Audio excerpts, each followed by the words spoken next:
is a Hammond L-112 that I picked up on the side of the road. It looks like it was on the side of the road for about a week or so because it is very badly, it got very wet. Oh, something living in that little bug. Stink bug, oh well. That's the problem with it, there's a lot of junk in here. And what you just heard though is that it does work, it just has some issues. So I've been wanting an organ like this for about 15 years, and I never knew how they worked. So they have a Tonewheel on them and they need lubricated. So the internals look very similar to some 16mm projectors. Like that motor looks very much like a Bell and Howell motor. And what's nice is it seems like the only problem with this is the bearings or whatever need lubrication. And I noticed that there's a little thing of oil right here. Yep, it's some in it.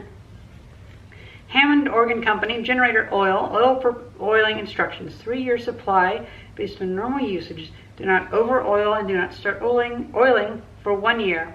Content 1.5 fluid ounces. Okay.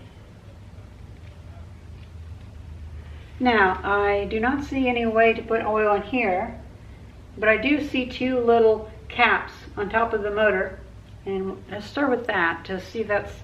I'm just so excited by this because I've had about, I don't know, 10 or so organs so far, but they've all been the cheaper, crappy ones and never had that sound that I wanted. Well, evidently that sound that I wanted was the Tonewheel. That makes sense now. No wonder the purely like electronic ones that I've seen don't really work too well. So I'm just going to do 1-2 drops and remove my...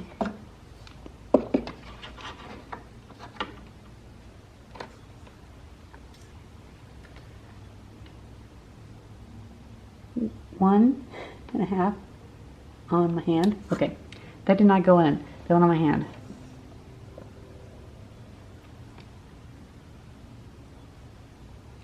One, 2. It's nice. You don't even have to squeeze it. It just comes out on its own. See the little piece of green foam over the drive shaft that goes out of the motor? Well, that might actually be a little sponge that holds lubricant for that bushing. At least I believe that's a bushing.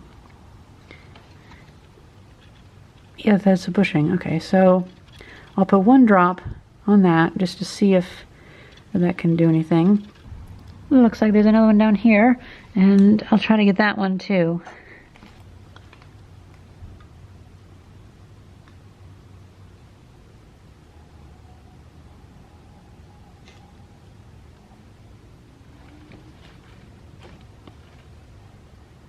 Oh, look at that. I just realized it looks like a funnel.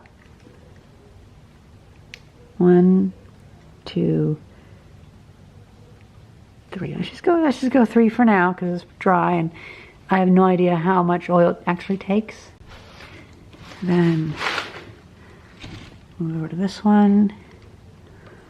Do the same. 1, 2, 3. So this didn't really work. I looked it up and evidently I'm supposed to add quite a bit more oil so you can actually see it bubble up and come up a little bit and then it'll go down. I have about that much.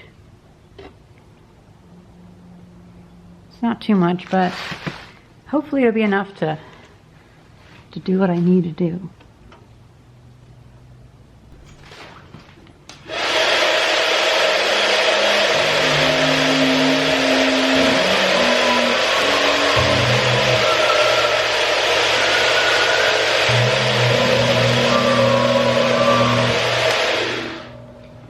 So it's obviously very cold outside. It's just a few degrees above freezing, and no doubt that has an effect. This thing's probably not been oiled in decades, so most probably take some, well, probably some days for actually in the cold, maybe some weeks for the oil to go throughout the, because I believe it's little tubes of cotton.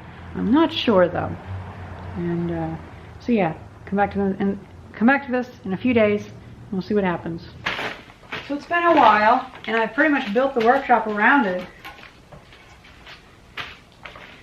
So now this thing's been acting as a table for my screws and whatnot, and it's really nice weather, and I think it's a good day to finally finish this. I got some tone generator oil for Hammond organs from Classic Hammonds on eBay. Now, I did have this exposed to a bit of moisture.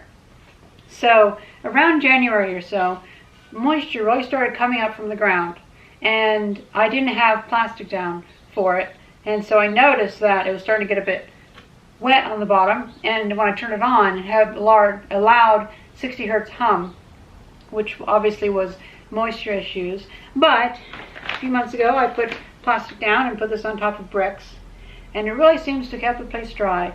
But I now have a dehumidifier running, so the condition of this is stabilized. It had some damage because it was out in the rain for a while on the side of the road and had some moisture here, but now it's in a nice climate controlled area, at least controlled by humidity. Might get a bit cold, but whatever. Okay.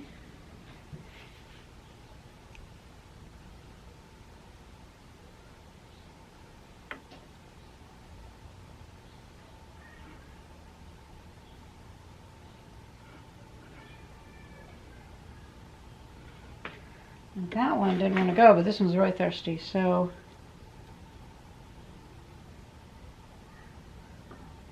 oh man, making a big old mess. Well, now when I turn it on, I only hear a sound over here, so I put a few more things in over there.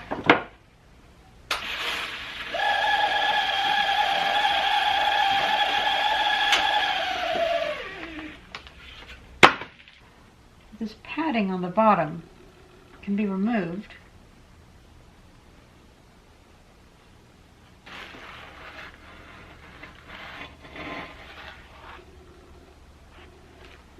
And we can see underneath.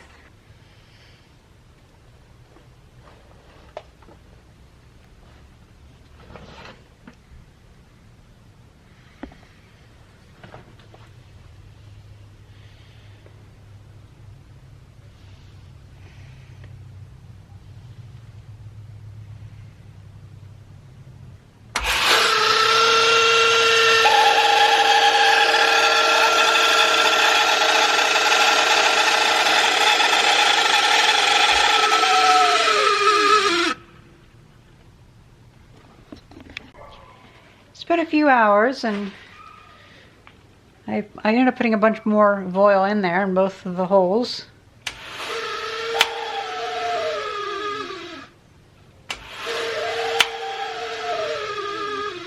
I let it sit for 2 more days, and it's really come a long way. There's a bit of a sound back there, so I'm going to add a cup of oil and then let it sit for 2 days, see if the sound gets better. If it does, then I'll add another cup of oil, and I'll keep doing that until it stops sounding better.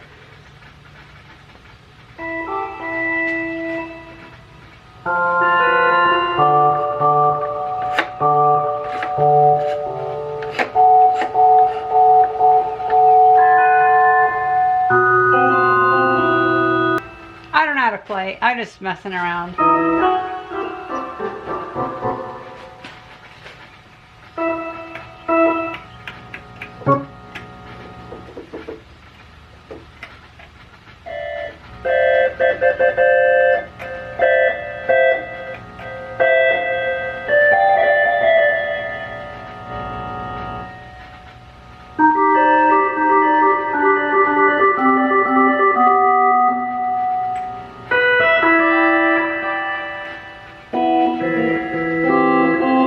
So that gives me a lot of hope.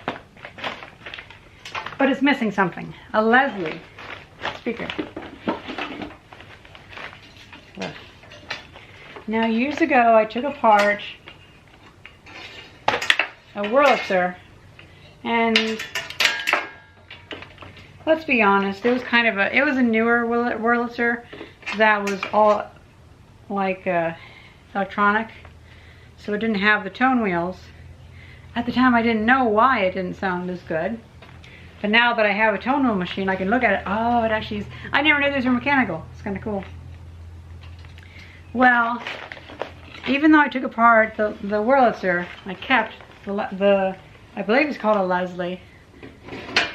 And it needs a little bit of maintenance.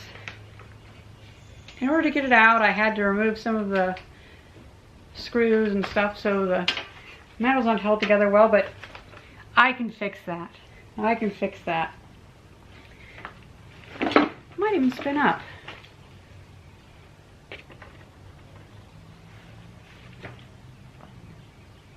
I'll need to oil the bearings.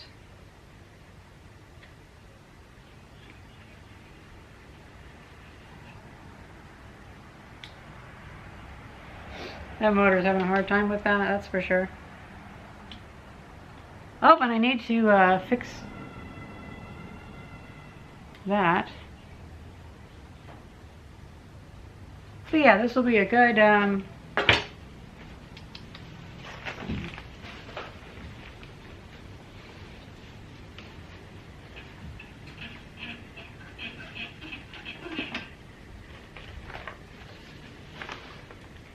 yeah, those bearings are pretty gummed up.